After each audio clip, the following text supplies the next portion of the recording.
Alam mo, isa sa pinakamasarap na pakiramdam ang pagmumotor ng long ride. Yung tipong pagsakay mo pa lang ng motor, pagpapaandar ng engine, may mararamdaman ka ng kakaibang saya. Dahil kapag nagmumotor ka na sa mahabang biyahe, talagang nakakawala ng stress at ma-appreciate mo pa ang ganda ng mundo. Yung tipong habang nagmumotor ka, masasabi mo na lang sa sarili mo na, wow, ang sarap palang mabuhay. Ang ganda pala ng mundo. Lalo na kapag ang patakbo mo ay chill lang. I-enjoy mo lang talaga ang moment. Madami kasi tayo kanya-kanyang problema sa buhay eh. Pero pag nagmumotor ka na, makakalimutan mo ang problema mo.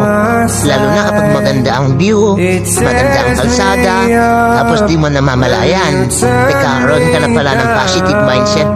Dahil magaan ang pakiramdam mo eh. Kaya kapag stress ka na, kailangan mo lang din talaga minsan ng mahabang biyahe bilang isang pahinga.